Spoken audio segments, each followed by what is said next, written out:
The Matchmaker's Mistake. Chapter 1. The Lady Who Never Erred.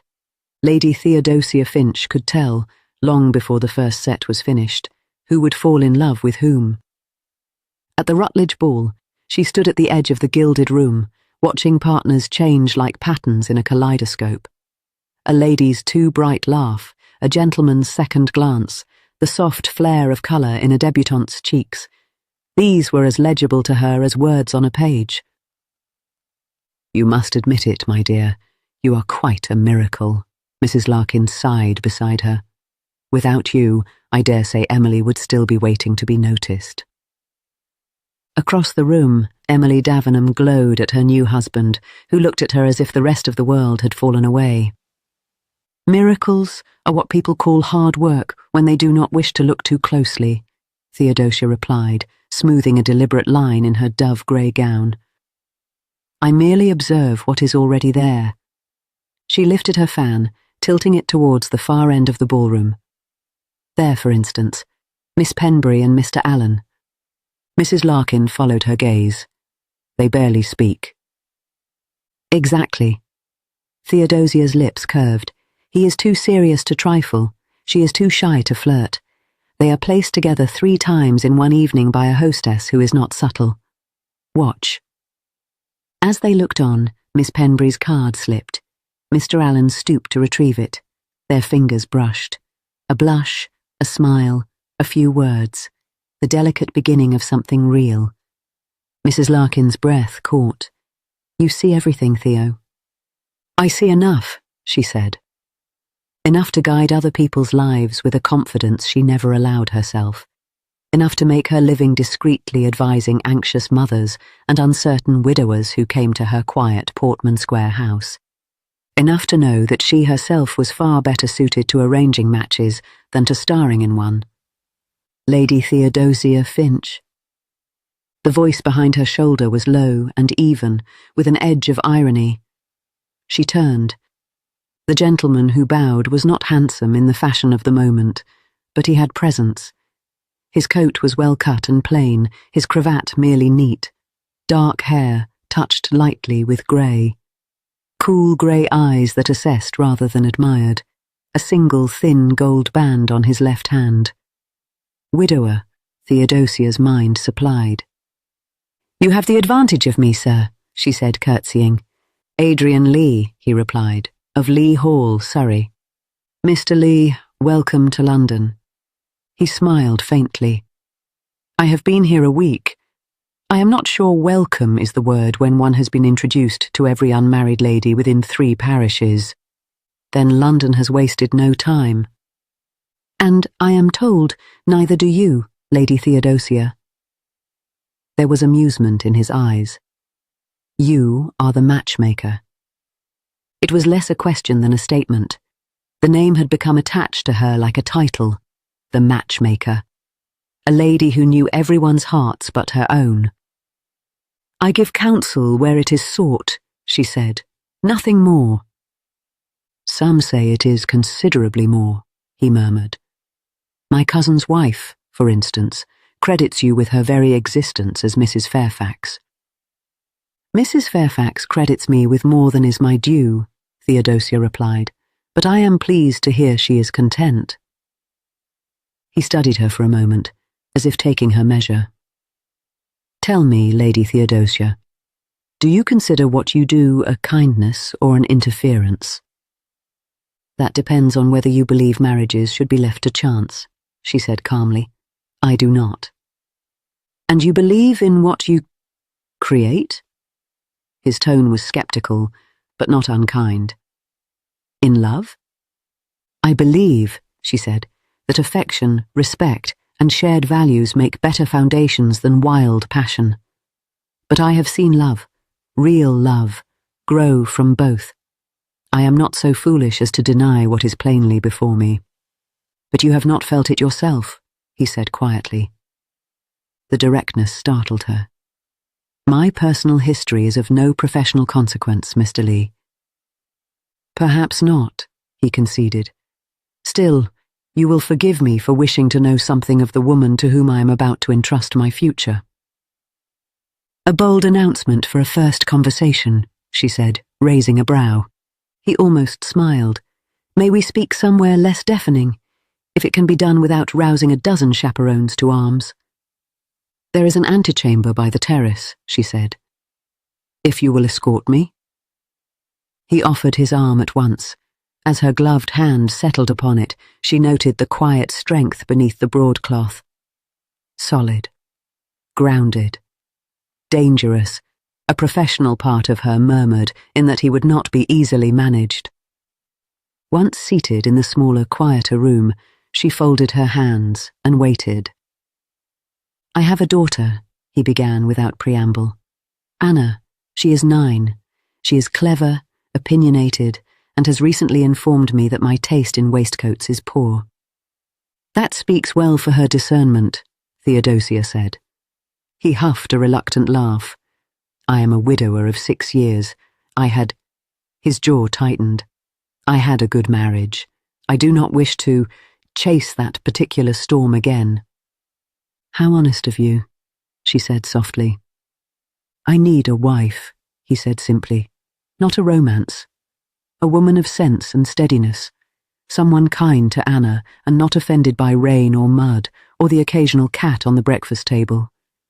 I do not want to be hunted by ambitious mammas, nor to blunder into a household that will prove miserable for my child. And you wish me to identify possible candidates, she said. Yes. His gaze met hers. If you can. If what they say of you is true. They say far too much of me, she said lightly. But I can try. I will need to know you better, and Anna too, if you permit it. I do not place any lady where I do not believe she and the children may thrive. That is more careful than I expected, he said. Most people speak of my fortune first and my child second. Then most people are fools, she replied. He looked at her very steadily. I will accept your terms, Lady Theodosia. You shall have my confidence, and what fee you require. And you shall have in due time, she said, the names of 3 ladies I judge suitable. You may then choose. 3? His brows lifted slightly. You are confident. I never err, Mr. Lee, she said. She believed it. For the first time in her career, she was wrong. Chapter 2. The clients she shouldn't have kept. Anna Lee did not enter Theodosia's life quietly.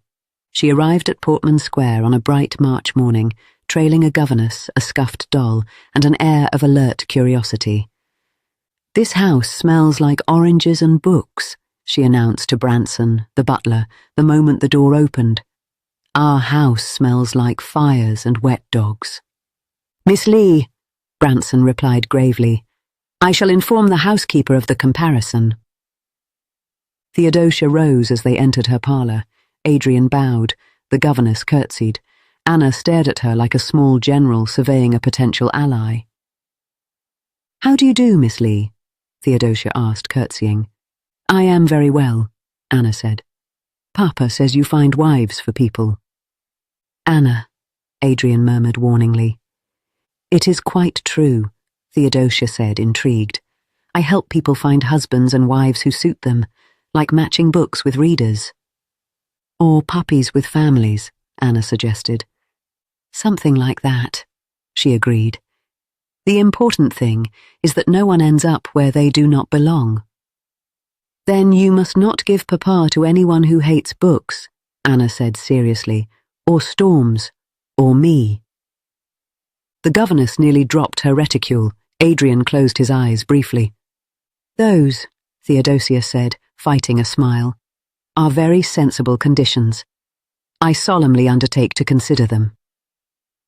Anna beamed, evidently satisfied, and scrambled onto the sofa beside her as if they were old friends.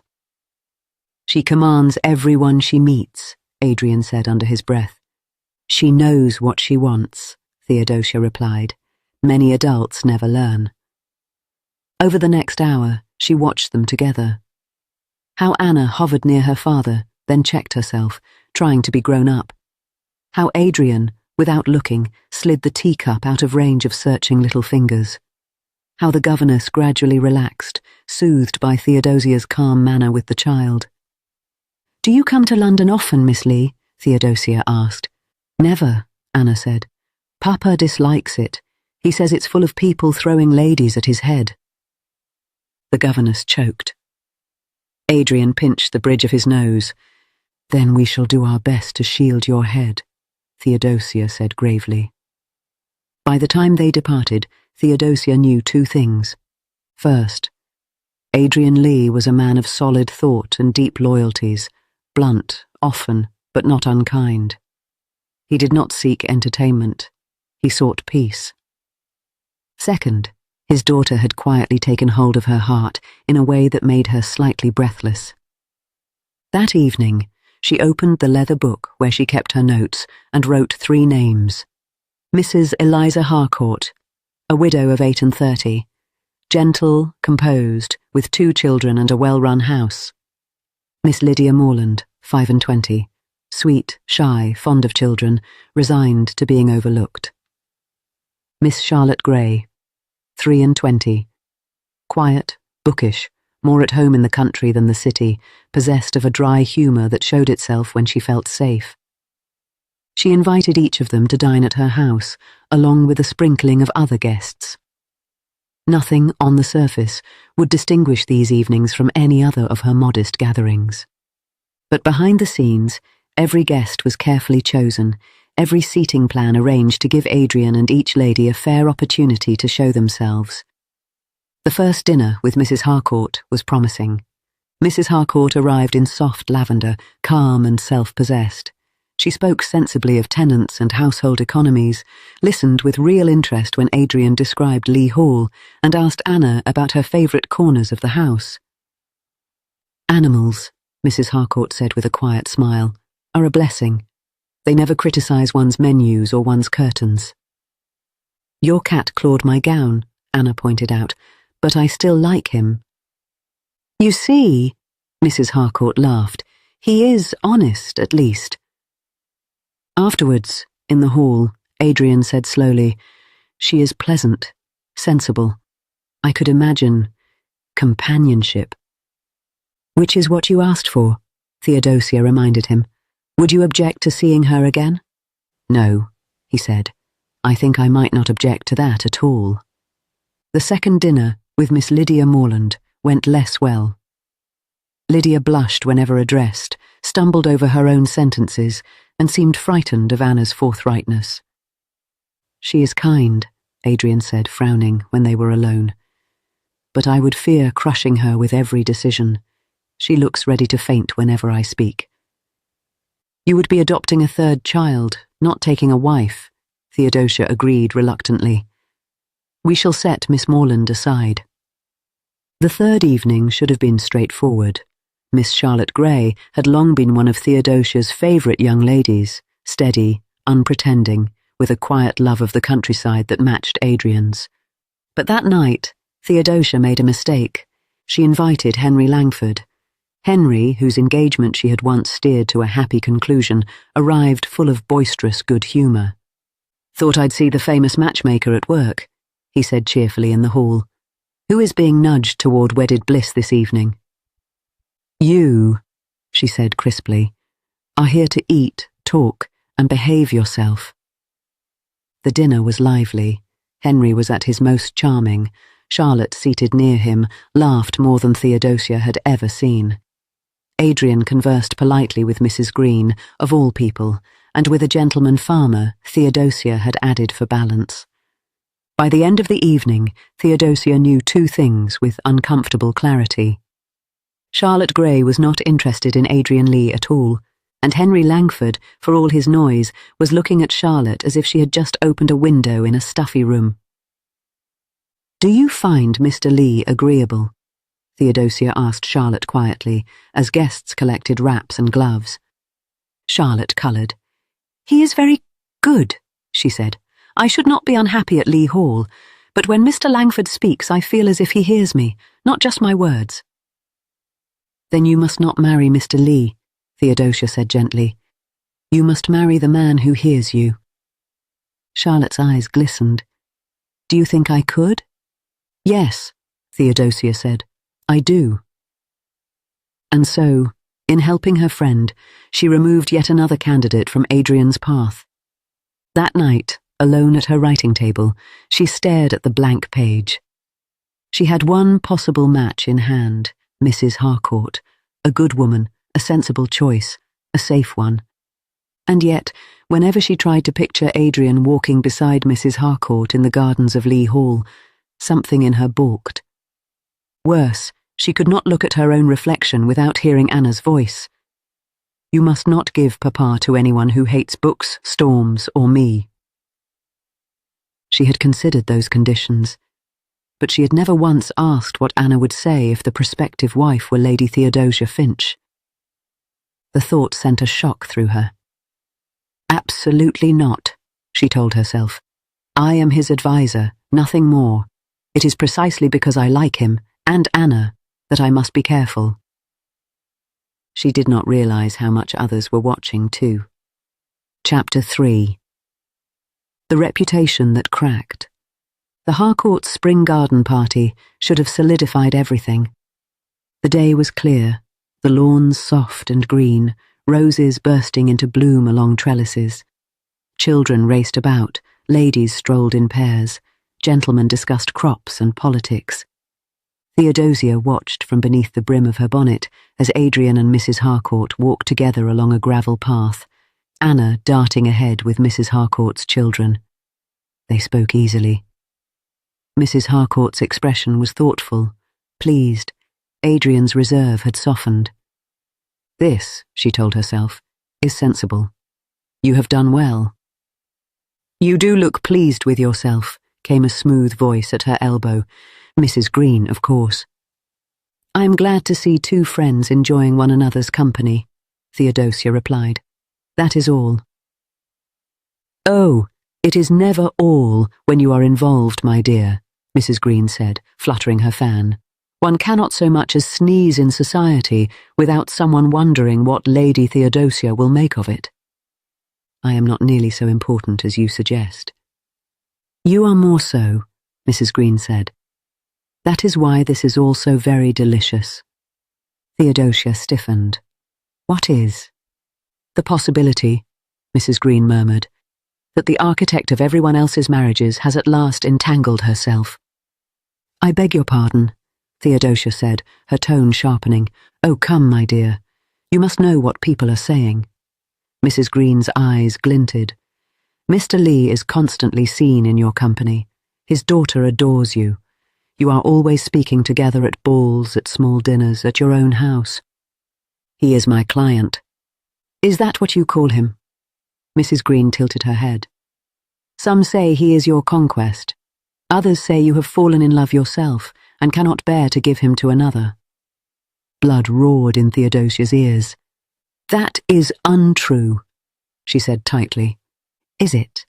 Mrs. Green's smile broadened. "Shall we ask him?" Before Theodosia could stop her, she lifted her voice. Mr. Lee, a moment, if you please." Adrian turned from the rose bush he had been examining with Mrs. Harcourt. Anna trotted beside him as he approached, mouth stained with jam. "What is it, Mrs. Green?" he asked. "We find ourselves in need of your opinion," she said sweetly. "There are whispers, you see, that while you have been seeking a wife, Lady Theodosia has had intentions of her own." "Intentions," he repeated, brows drawing together. "That she harbours feeling for you," Mrs. Green said, savouring every word. "That a matchmaker who claims to be impartial is, in this case, quite personally engaged." Conversation around them faltered. People turned. The breeze seemed to still. Theodosia felt as though she were standing in a dream. One of those awful, slow dreams where one's limbs would not move. "I will not stand here and have my motives dissected for your amusement," she managed. "My work has always been honourable." "Has it?" Mrs. Green countered. "If your own heart is involved, can it be?" "Is this true?" came a quiet voice. Mrs. Harcourt had approached, her pleasant face now pale. Lady Theodosia, have you wished for Mr. Lee yourself, while encouraging me to hope? No, Theodosia said instantly. I have never encouraged you dishonestly. I did not. Her voice shook. I did not know what I felt, not until... She broke off. Saying more would only make it worse. Mrs. Green's eyes gleamed. You hear? Even she will not claim to be entirely uninvolved. Adrian stepped forward, jaw set. Lady Theodosia has done nothing but advise me with the utmost propriety. Whatever anyone chooses to imagine is their own invention. Even so, Mrs. Green said softly, you cannot deny that your child cleaves to her, that you seek her eyes in every room. If that is not an attachment, then what is it? Something flickered in his expression, some flash of truth, seen and seized upon. Enough, Theodosia thought, with sudden, burning clarity. Enough. This is intolerable, she said. I will not let you turn my work into a peep show. Mr. Lee engaged my services. I did my duty. That is the beginning and the end of the matter. Is it, though? Mrs. Green purred.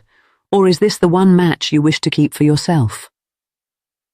Theodosia could not bring herself to lie. She could not say, with her usual unflinching certainty, that she felt nothing. Her silence was damning. I must beg to be excused, she said, voice strangled, and turned away before they could see her eyes. She walked back into the house, up the stairs, and into a deserted morning room, where she braced herself against the mantelpiece and finally let the hot, humiliating tears fall. For years she had moved through society as if she were made of glass and steel, clear-eyed, unshakable, useful.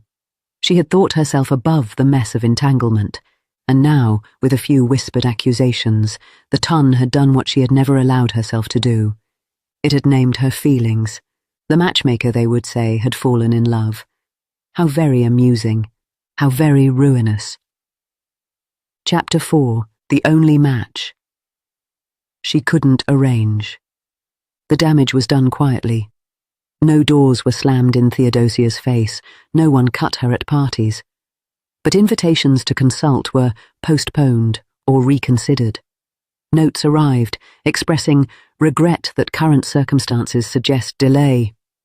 Certain ladies, who had once sought her immaculate opinion on every suitor within 10 miles, now managed their daughters' prospects without her. Things will settle, Marianne said, trying to be comforting. People tire of every scandal eventually. They will not soon tire of this one, Theodosia said, staring into her untouched tea. I have built my work on impartiality. Now it will be said that I used my position to steal a client. Did you? Marianne asked, too gently. No, she said, and then, after a moment, not on purpose. Then you have nothing to be ashamed of, Marianne insisted. Oh, do not be silly, Theodosia said, managing a brittle smile. In society, perception is everything. My intentions do not matter if others are determined to misread them. She had not seen Adrian since the garden party.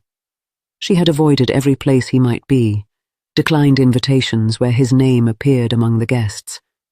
It was cowardly, perhaps, but she could not bear to stand in the same room and pretend nothing had changed. A week after the party, his note arrived. Lady Theodosia, I am outraged by what was said to you and in public. I will not intrude where I am not welcome, but I would beg for a few minutes to speak if you will allow it. My carriage will pass Portman Square tomorrow at 3.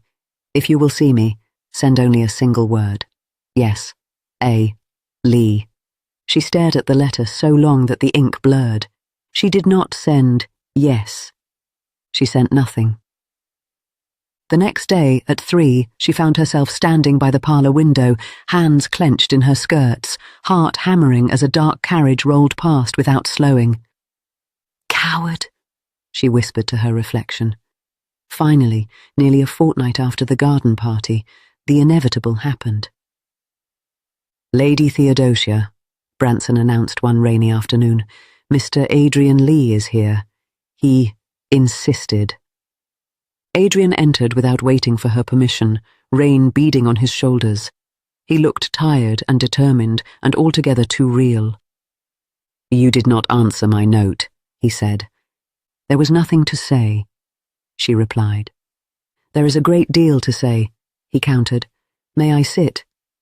"You may do as you please," she said, then added, because habit was hard to break, "Please, be seated." He remained standing. "I owe you an apology," he said. "I ought never to have allowed Mrs. Green to speak as she did without silencing her at once. I should have made it very clear that she was out of line." "You tried," Theodosia said. "It would only have made matters worse." "Perhaps," he said. "But I cannot tolerate the notion that you stand alone beneath a storm I helped blow in." "You did nothing wrong," she said, "beyond being seen in my company too often. That is a sin society eagerly punishes." "Did you?" he asked very quietly. "Did I what?" "Fall in love with me." The question hung in the air like thunder. She could have lied. The old self, cool, controlled, urged her to. It would be safer, tidier. She could restore the old order with a few well-chosen words. But safety, she realized, had brought her here. To an empty house, a shredded reputation, and a heart she could no longer pretend not to feel. "My feelings," she said, throat tight, "have no bearing on anything. You engaged me for a purpose. I did my best to serve you. That is all." "It is not all to me," he said. She swallowed.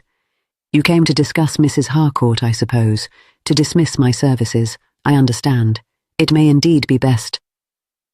"I did not come to discuss Mrs. Harcourt," he interrupted, "nor to dismiss you." "Then why are you here?" she asked, exasperation breaking through her composure. "To soothe my pride, to assure me you do not believe every ridiculous rumor. That is kind, but unnecessary." "I am here," he said, "because my life is no longer comprehensible to me without you in it." She stared. "You cannot say such things." "I find I can," he said grimly, "and that I must. When I came to you, I wanted efficiency, reason, a wife who would be good to Anna and competent with accounts. I wanted safety. I did not want love." "I remember," she murmured. "I watched you work," he went on. "You asked questions no one else thought to ask. You listened without flattery. You saw things in people they could not see themselves. I trusted you with my future long before I realized I was trusting you with my present as well." "Mr. Lee." "Adrian," he said, "if we are to speak of matters this personal, you must at least call me by my name." She ignored that. "You are grateful," she said. "Perhaps fond. That is all." "It is not all." His voice roughened. "Do you think I do not know what gratitude feels like? I was grateful to my steward when he saved the North Field from flooding, and to my cook when she learned to make Anna's favourite pudding. I do not lie awake at night thinking of them. I do not find my thoughts turning to them whenever a room is empty." Her defences wavered. "I watched you with my daughter," he said softly. "You did not tolerate her. You did not indulge her foolishness for the sake of winning my favour. You spoke to her as if she were a person worth hearing. You met her conditions on my future wife as if they were a serious contract." "They were serious," she said. "To her." "They are serious to me," he said. "I have seen you frightened and brave, affronted and amused. I have seen you lose your composure exactly once, and it was not at my expense, but because some harpy publicly attacked your honour, and somewhere in the midst of all that, I realized I wanted to build a life in which you would never have to stand alone like that again." Her eyes filled. "You cannot mean—" "I love you," he said simply. Silence fell. The words hung between them, impossible and undeniable. You loved your wife, she whispered. You told me so. I did, he said. I always will. She was my youth. She taught me how to be a husband, how to be more than a landowner with a title and a decent tailor. Her death nearly broke me. For years I believed that meant I could never love again without dishonoring her. And now? She asked. Now I see that grief is not faithfulness, he said. It is pain. I honor her best by being the man she believed me capable of becoming. That man, it seems, has room in his heart for you as well. A tear escaped and slid, humiliatingly, down Theodosia's cheek. You must not say such things unless you intend to act on them. I intend, he said, to marry you, if you will have me. She turned away, staring at the fire. You do not understand what it will cost you. People will say I manipulated you, that I used my role to trap you. Every mother in town will assume I might fall in love with any gentleman I advise. Then you must stop advising them, he said. She swung back around. What? Retire, he said calmly. You have carried other people's hearts and their ambitions on your shoulders for years. You have given them your time, your intelligence, your care. They have paid you in coin and gossip. You owe them nothing more. My work is my independence, she said, the only respectable one I have. If I give it up, you will gain another kind of work, he said, a house to manage, tenants to consider, a child to raise, a husband whose opinions you may freely improve. None of this will make you less yourself. I do not know how to be myself without my work, she whispered. Then let us discover it together, he said. It is not only my reputation, she said desperately. It is yours, and Anna's. If she ever feels I stole you from someone else. She is not a fool, he said. She already asked me last week why I was taking so long to propose. She blinked. She what? She said, his mouth twitched, Papa, it is obvious that you and Lady Theodosia are in love, and if you do not marry her soon, she will get tired of you being slow. Despite everything, a shaky laugh escaped her. She likes you, he said. More than likes you. When I told her I meant to ask you to be my wife, she said, Oh, good. Then we may keep her. Adrian, she whispered, the name strange and dear on her tongue. He took 2 steps, closing the space between them. His hand hovered, then gently cupped her cheek, thumb brushing away a tear. I am not asking you to manipulate this match, he said. I am asking you to accept it. For once in your life, you need not arrange everyone else's happiness and deny your own. She searched his face. Every line, every shadow, every truth she had spent months cataloguing. He was not a man given to flights of fancy. He did not say what he did not mean. If he said he loved her, he did. The danger lay not in his honesty, but in her fear. I am afraid, she admitted. So am I, he said. But I am more afraid of a life in which I have not at least tried to convince you. She drew a breath that felt like stepping off a cliff. I love you, she said quietly. It seems I do, whether I wish it or not. I tried very hard not to. It was most inconvenient of you to persist. Relief and joy broke across his features in one extraordinary transformation. Then we are both very foolish, he said. Yes, she agreed, and I am about to do something even more foolish. What is that? Trust you. She placed her hand in his. His fingers closed around hers, warm and sure. Will you marry me, Theodosia? Yes, she said, on one condition. Name it. That you will not expect me to stop meddling entirely, she said. I make no promises about keeping my opinions to myself, especially regarding you. He laughed, the sound startled and happy. I should be very disappointed if you did. The kiss that followed was not dramatic. No door burst open, no witnesses fainted. It was simply the meeting of two people who had spent their lives watching everyone else's stories and had finally stepped into their own. The world did not stop. Outside, carriages continued to rattle by. Somewhere, a street vendor shouted. Within, the clock ticked on. But in that small parlour, everything changed. Society, predictably, talked. Some said the match was proof that Lady Theodosia had always been ambitious.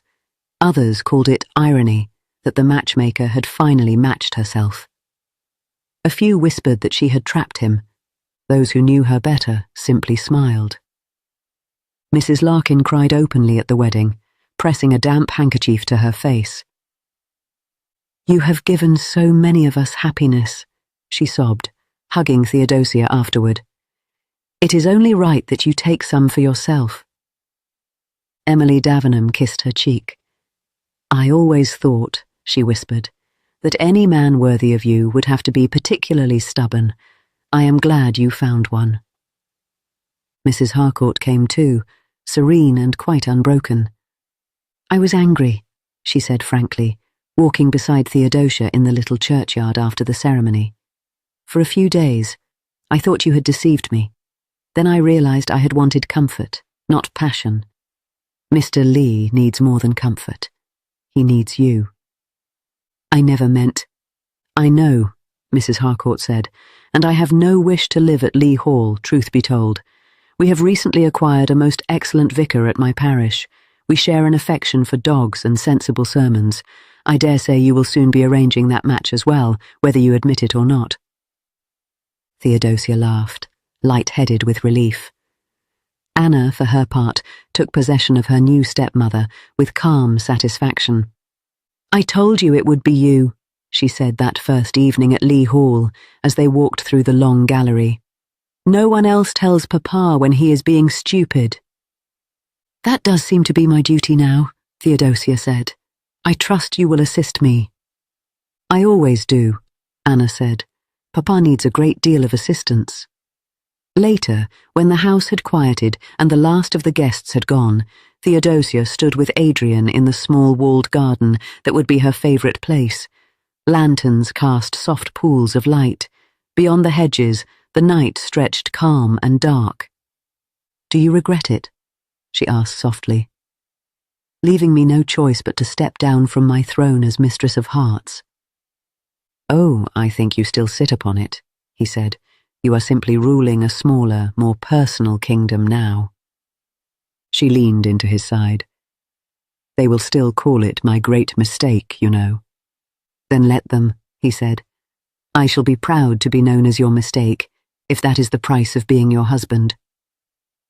She smiled up at him. "The matchmaker's mistake. It does have a certain sound." "Not a mistake," he said, bending his head to kiss her gently. "A correction." To all outward eyes, Lady Theodosia Lee had indeed abandoned her trade. She no longer took clients formally. She stopped receiving anxious mothers with lists of eligible gentlemen, declined invitations to consult on every new season. But habits do not vanish. She could not help, at dinners and house parties, quietly pointing out to friends that this gentleman's dry wit matched that lady's secret enjoyment of nonsense, that this widow's calm would steady that widower's restlessness. Occasionally, when a couple, long married, laughed together across a room, she would smile to herself. Not because she had arranged it, but because she had finally allowed herself the same fate. After all, she thought one crisp autumn morning, as she walked hand in hand with Adrian through the orchards at Lee Hall, Anna racing ahead of them, it was not such a terrible thing to have been wrong. She had once believed she would live and die on the edge of other people's stories, forever arranging, never claiming. Now, when the neighbours spoke of the matchmaker's mistake, they meant the lady who had risked her own reputation for the sake of her heart, and found happiness waiting at the end.